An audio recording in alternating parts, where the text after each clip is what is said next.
Hi, welcome. Thanks for joining us today. My name is Debbie Petford. I am Director of Legal at the BESA, and I'm joined in my presentation today by Ruth Wilkinson, Legal Director of Hill Dickinson. We're going to be talking to you about practical solutions to payment issues within the construction industry. I'll just put a slide up for our contact details if anyone would like those. Been working with Ruth. I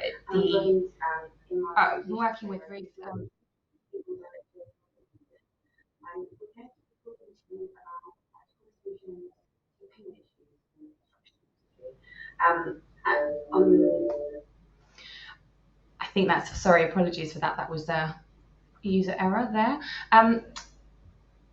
Ruth has been working with BESA for quite some time, advising members on their legal issues. And obviously one of the main issues that we usually hear about are payment issues and prompt payments and withholding of payments. So we thought we'd go through a couple of things today that you can bear in mind, especially in this post kind of pandemic economy, which is bringing up newer issues, some things to think about when you're negotiating your contracts and operating them, to try and avoid some of those issues that do commonly come up. Would like to talk to you, obviously, the starting point really is to try and get the contract right from the very beginning and negotiate those contract terms to reflect the agreement that you've actually put in place. That's right, and I think the most important place to start is at the beginning, and when you get contract terms across, if you're being asked to operate under somebody's own standard terms and conditions, or alternatively on a standard form that's being subject to a schedule of amendments, I would recommend that you review that carefully at the outset, and in particular about the payment provisions, and ensure that it reflects, as Debbie says, what's been contractually agreed. And what Debbie and I were talking about before we came on the call was actually quite often the parties might think that they've agreed 14-day payment terms or 28-day payment terms, but when they actually look at the way that the payment provisions are set out, it isn't actually that period that's been provided for. It's a far longer period.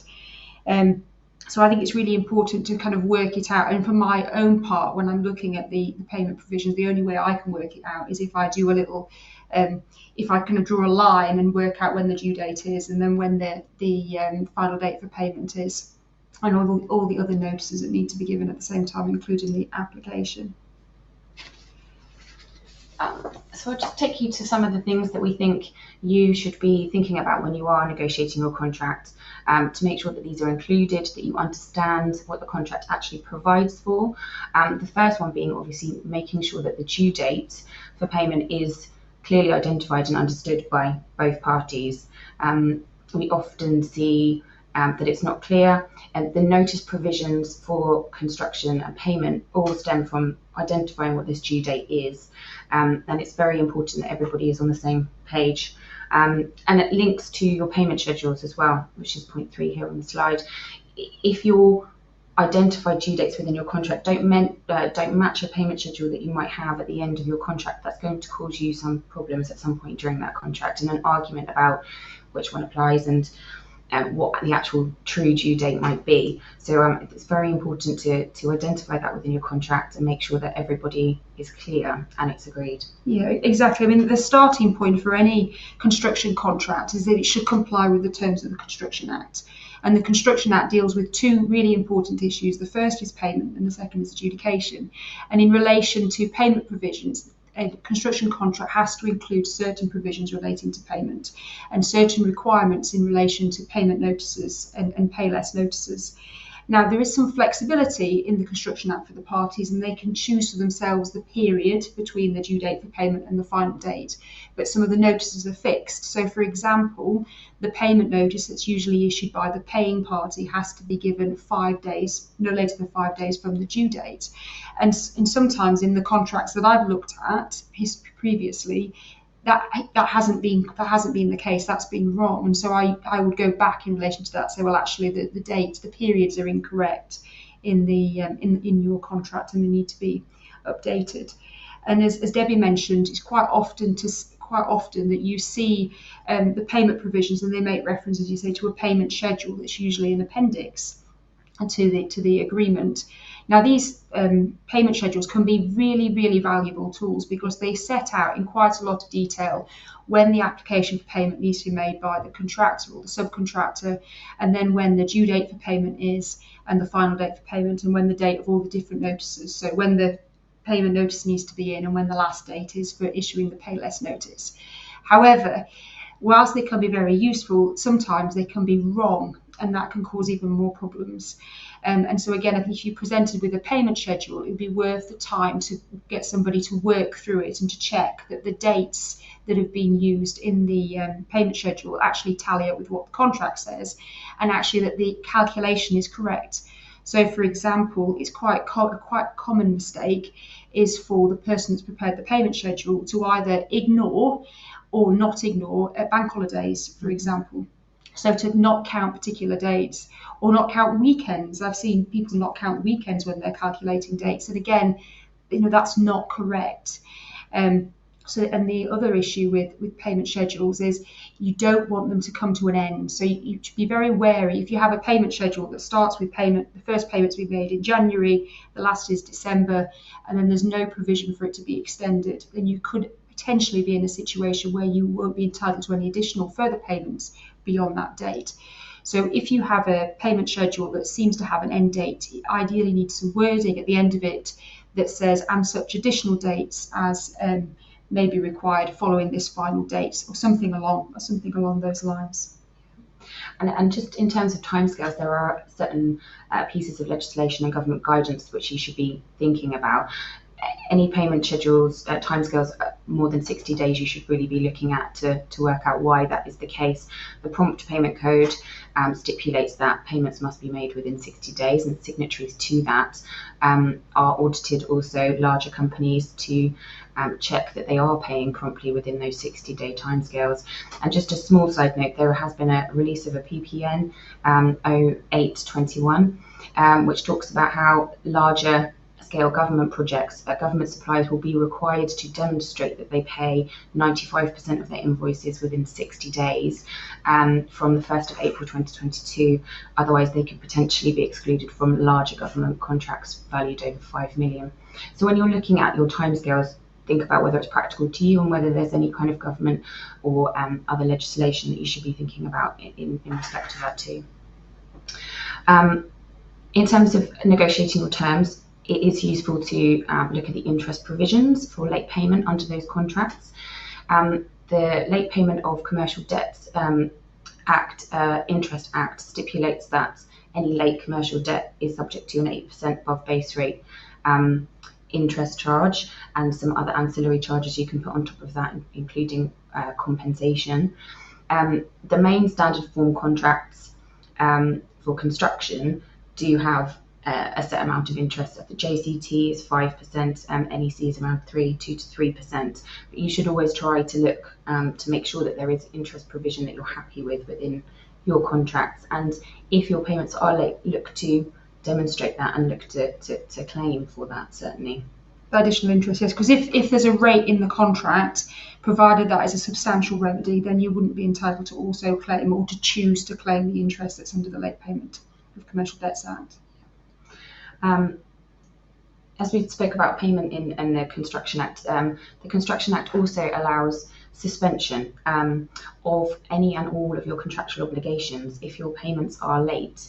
There is a mechanism within the Construction Act that is automatically implied into your contract, so even if it's not written in there, it is you are able to rely on that by serving notices. Now, you obviously have to check very carefully that when the notices have been served and they haven't, and if these payments are actually late. But it's quite a good tool because it's something that instant that can be done at that particular point in time, especially if you're halfway through a project.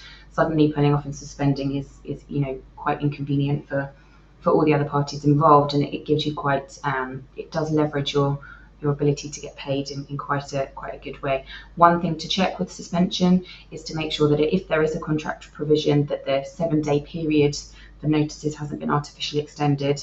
To also check any warranties that you might be signing. Sometimes within warranties a beneficiary or an employer who you've signed a warranty with will ask you to give more notice than the 7-day standard within that warranty. So you need to check that you're complying with your warranties there, or if you see that within your warranty, make sure you take that out. But it is quite a good tool, really. It is a very good tool because it's a very effective either threat, or if you go through with it, as you say, it really draws it to the contractor's attention or the employer's attention, because they can't get you to do the work on site, and you're legitimately entitled to do that. Like Debbie says, you have to make sure that you serve the notice, give the requisite 7 days notice in the correct format. You can, of course, choose to suspend all or part of your works. So, for example, you could choose something that might be quite inconvenient for them to not to progress that particular aspect, or withhold a particular certification or something, but you could continue with other work. So you need to probably think quite carefully about how you would deploy suspension. If you then, so you can only suspend after the final date for payment if payment has not been made and you give the requisite notice and the notice period has expired. And then if you are asked to return to site after payment has been made, then you are entitled to also recover your reasonable costs of remobilisation as well from the contractor. So you should mention that in your notice of suspension. Yeah, absolutely. Very quickly, we've put on this slide also main contractors discount and warranties. We spoke briefly about warranties there in respect of suspension and making sure they don't extend your time, but also making sure that there are no prerequisites to payment for signature of warranties. So conditions precedent in your contract. And if you are asked to provide a main contractor's discount, to try and link that to prompt payment. So contractor would only be entitled to the discount if payment is prompted and in accordance with the contract. We wanted to talk a bit about material and labour price costs and how you would deal with those when you're negotiating your contract. Obviously, it's quite a hot topic at the moment. The first thing really is to talk about your tender acceptance periods, and to make sure that when you are responding to a tender and you're putting in prices, that you are putting a time limit on which those prices will expire, so that you're not caught out. I don't know if there's anything more you want to say about that. It's quite basic. You need to just check and make sure that your tenders aren't open to acceptance a year later from when you've done it, or even a couple of months, certainly in relation to products and materials that are going up quite steeply in price at the moment. Yeah, I mean, I think what I would add in relation to that, I get the impression that quite a lot of the tender documents that are going out have got like standard wording in that may say this tender is open for acceptance for 30 days, for example. And that obviously can't, that might not be appropriate in the particular circumstances with the cost of the materials. And I think it's important to check with the suppliers to get kind of to the advice from them as to, if they're giving you a price for a particular item, how long they can guarantee that price for. And so you can pass that information straight on to your customer. I think that's certainly one thing to do, and I think the other thing that is mentioned on the slide is about including fluctuation clauses in your contract. Now, the vast majority of the contracts that I certainly deal with are on the basis of fixed price contracts. So the employer wants that certainty of knowing that it's going to cost them X amount to carry out the work, subject to any increase in accordance with the terms of the contract. So, for example, you would be entitled to additional payment for any variations, or in the event that you're entitled to any loss from expenses as a result of any extension of time, etc., etc. Now, for many years, it has been very standard to delete reference to the fluctuation clauses that exist in the JCT form, for example. And I think and that trend doesn't seem to have been reversed at all over the last couple of years. But what I am seeing more of now is a tendency to request, when I'm acting for contractors, a tendency to request a bespoke fluctuation clause. So saying, look, we know there is definitely going to be an issue with these items of equipment and materials that we're getting from site. We've included a price in our tender, which is X, but we're not confident that we think that price is going to change, and we don't know whether it's going to be a 5% increase or a 20% increase. And so I have seen some success with contractors getting clauses in the contract that say, look, in relation to particular items, the risk of longer lead-in times will entitle us to an extension of time, and the risk of the increased price will be covered off by a variation. But these tend to be very specific to particular items, and of course subject to negotiation between the parties. Absolutely.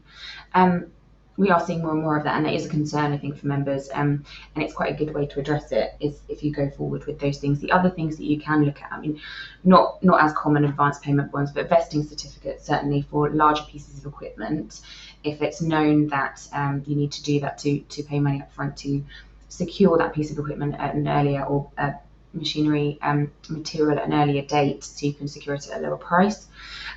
Those kind of work quite nicely. And we were talking about letters of intent and how they could potentially be used to upfront. Yeah, so what I have seen on a few projects is the parties or the contractor being asked to or agreeing to enter into a letter of intent in order for them to make purchases of materials in advance before they start on site, and that's in order to secure the price that they have promised. And of course, being able to do that, being able to get those materials earlier, depends on whether or not you need to be able to store them and if there's facilities for such materials to be stored. Yeah, absolutely. On this slide, there's another couple of different ways of security. You can talk to your employer or contractor about how you can secure if you're worried about money or price increases. Some things that you can look at there. But what I would say is vesting certificates are quite important. And whilst fluctuation clauses aren't becoming popular again, there's definitely discussions to be had, and you really do need to address that, especially if you're looking at using materials that really are rocketing in price at the moment and you're not quite sure where they're going to go. We want to just quickly talk to you about payment notices, because the Construction Act issued dealt, as Ruth said, with payment issues and adjudication, and set down a form of notices and a system with which to agree payments throughout the lifetime of a contract, so that money continues to flow through the project. It's quite a complicated area, although more because most people don't follow it quite to the letter of the law, I would say. I think that's probably right. I think it can be quite complicated. I think but the amendments to the Construction Act, where we got the current regime of notices, actually came into force nearly 10 years ago. And I find I remember going to various clients and giving them training on how these provisions operated, and it's very frustrating that 10 years later there still seems to be a lack of understanding in how they work. But in very basic terms, the Construction Act provides for 3 types of notices. The first is a payment notice, which can be issued either by the paying party or the payer. The second is a default payment notice, and this is a notice that comes about if there's a failure to issue a payment notice by the paying party, and this would usually be the application for payment. But the application for payment, in the absence of a payment notice, would become the payment notice, the default payment notice. And then finally, there is a second bite of the cherry for the employer by being able to issue a pay less notice at a later date before the final date for payment, with a reassessment effectively of the sum that they consider to be due as at the date of that notice. Now, this whole regime of notices is designed in order to get to what's called a notified sum, and that's the sum that's payable as at the final date for payment to the party that's expecting payment. Now, the majority of the issues that I see about payment, they relate to either a complete failure to issue notices at all, on time or at all, and also sometimes in relation to the content and the timing of those notices. So in relation to the content of the notices, in basic terms, they need to state the sum that is due, either at the date of either at the due date or at the date of the pay less notice, depending which it is, and a calculation on the basis of which that sum is calculated. And that's quite important. That aspect of it is quite important. There needs to be a breakdown of how the party has reached that sum.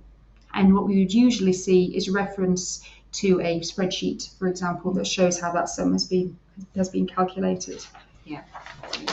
And just for your information, the Act introduced this regime of notices.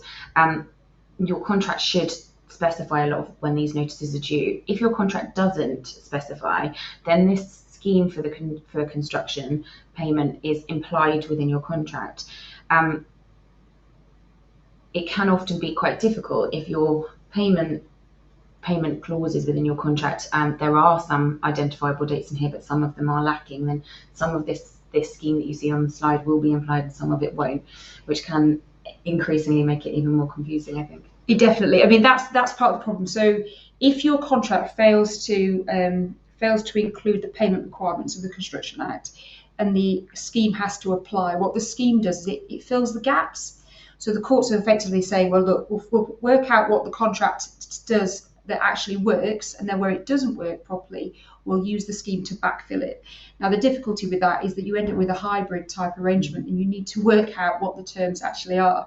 And the number of adjudications that I've been involved in that have a number of alternative scenarios, the payment regime may be this, or it may be this, or it may be this. And that's because we're trying to kind of work it out. So it can be incredibly difficult. Yeah. And I think the main difficulties that I see in the drafting of payment provisions is that the time periods in the contract are completely inconsistent with the Act. So, for example, we talked about the payment notice and how it has to be given within 5 days of the due date. Sometimes that can be given, it states that it's 7 days or 2 weeks later, which is wrong, which is not allowed. So the scheme would have to come in. Then also applications and notices not issued in accordance with the terms of the contract.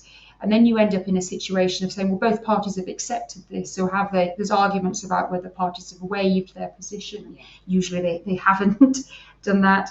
And then finally, the third thing that I tend to see is notices not issued or they're defective in their content. Absolutely. Oh no, that's a great roundup there of the payment provisions, I think. And very quickly, we wanted to just draw your attention to a case that came into play last year, 2021, where it was deemed that a pay less notice wasn't valid because it should state the sum that the payer considers to have been due at the date, at the payment due date. The details of this case are really quite interesting, but I think the takeaways are that there should really be a genuine attempt to make a valuation at the time that the notice is served. And we were talking before, there is this second bite of the cherry with the pay less notice. If you're not sure, it's probably better to put down something that you genuinely believe to be true, or have a genuine belief in, and rectify later with a pay less notice, rather than trying to put in a holding notice per se and saying that you need a bit more time to look at it.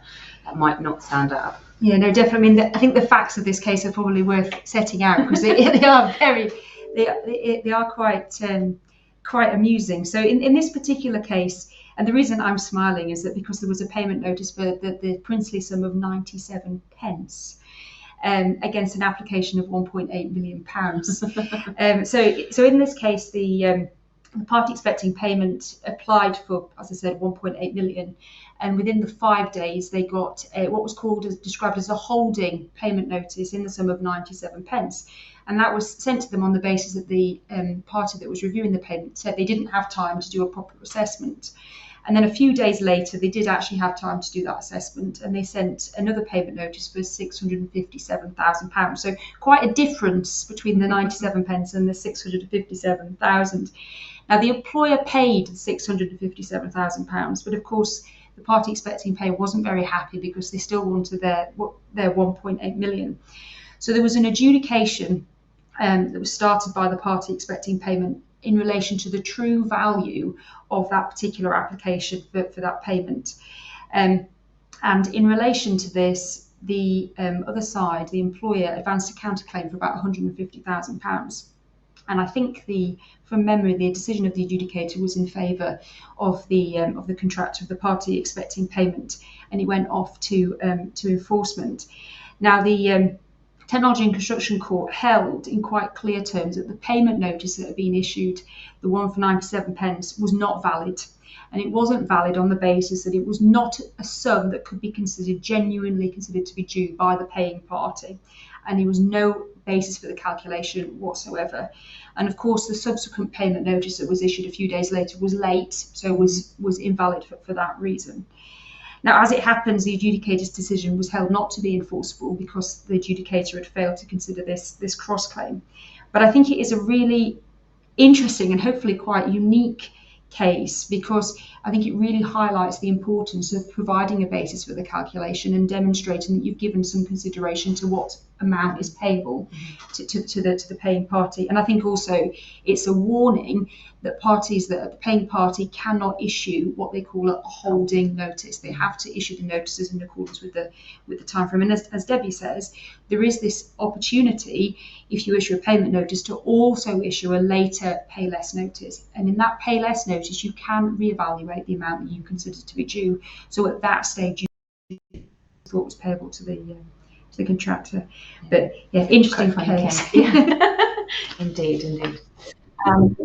Right, we've got a very quick, sorry, we're wrapping up slightly, so we were just going to remind you about a couple of bits and pieces that can help you when you are disputing your payments. Obviously, as we've spoken about at length before today, you do have the right to suspend. If you are not paid the notified sum by the final date for payment, you are entitled to suspend. If you need to make sure that you do that in accordance with the contract, check your notice periods and that you give the appropriate amount of notice, the 7 days. But otherwise, it's a very useful tool to suspend any and all, or just some of your obligations under the contract. And as before, check your warranties to make sure that none of those dates have been extended.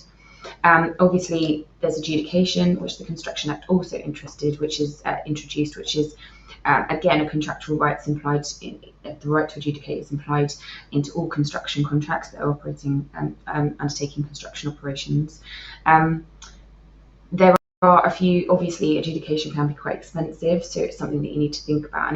But it's quite a rough and ready, quick way to resolve issues. We were talking about adjudication, weren't we? And I think you shouldn't underestimate the process and the challenges of the process. And I think my advice to anybody looking at adjudication is to get prepared before they actually press the button and before they issue a notice of adjudication. If you haven't adjudicated before, there's some procedural stuff that you would probably need to be aware of and how to follow. But I think that the point that I would make, that if I'm instructed to help somebody with an adjudication, it would normally take between 2 to 3 weeks as a minimum to actually be able to get ready for that adjudication. That's in the simplest of cases. And that's because when you issue your adjudication, when you start that process as what's called the referring party, you are effectively putting your entire case forward in that first document that goes across. So you need to have all your supporting evidence and all your ducks quite literally in a row.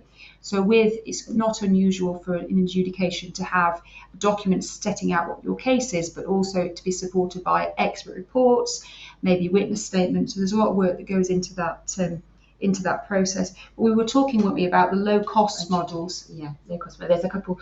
So RICS operate a low-cost model for disputes up to £50,000 or below, and there's a TEXA model as well. Both, I think, need permission from both of the parties. You need to agree that you're going to be using this low-cost adjudication model, but it is a way of dealing with smaller claims and it not costing quite as much money as maybe it would be if you went full-blown adjudication. There are limits to that and things of that nature, but we do have a fact sheet. Actually, BESA has a fact sheet about that if you're interested in finding out a bit more. I think insolvency, in terms of if you're dealing with a party that you're worried about that's going insolvent, there are certain things that you can do. Statutory demands are not fantastic for relying on, courts don't like them in terms of for interim payments and your interim applications, but direct payments and things of that nature, you can potentially negotiate that with an employer.